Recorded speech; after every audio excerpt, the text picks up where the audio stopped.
It seems to me that all of us should begin as our foundational document with the Constitution.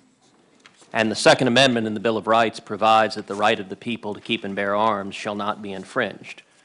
The term, the right of the people, when the framers included it in the Bill of Rights, they used it as a term of art. That same phrase, the right of the people, is found in the First Amendment, the right of the people to peaceably assemble and to petition their government for redress of grievances. It's also found in the Fourth Amendment, the right of the people to be free from unreasonable searches and seizures.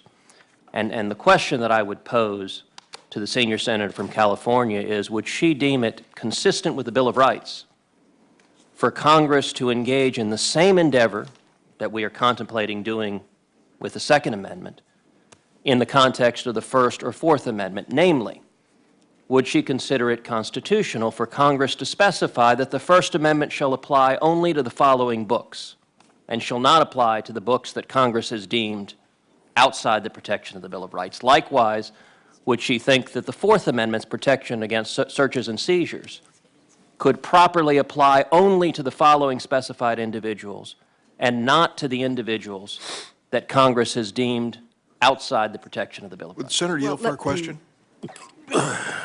Let me just make a couple of points in response. One, I'm not a sixth grader. Senator, I've been on this committee for 20 years. I was a mayor for 9 years. I walked in, I saw people shot. I've looked at bodies that have been shot with these weapons. I've seen the bullets that implode. In Sandy Hook, youngsters were dismembered. Look, there are other weapons. I've been I'm not a lawyer, but after 20 years, I've been up close and personal to the Constitution. I have great respect for it.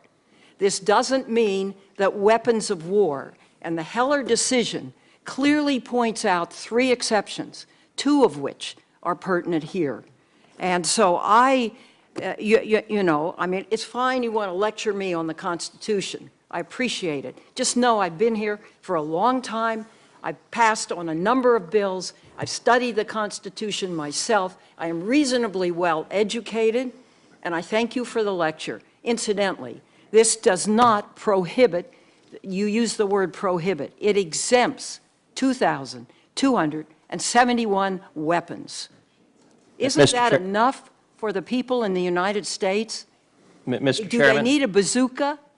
Do they need other high-powered weapons that military people use to kill in close combat? I don't think so. So I come from a different place than you do. I respect your views. I ask you to respect my views.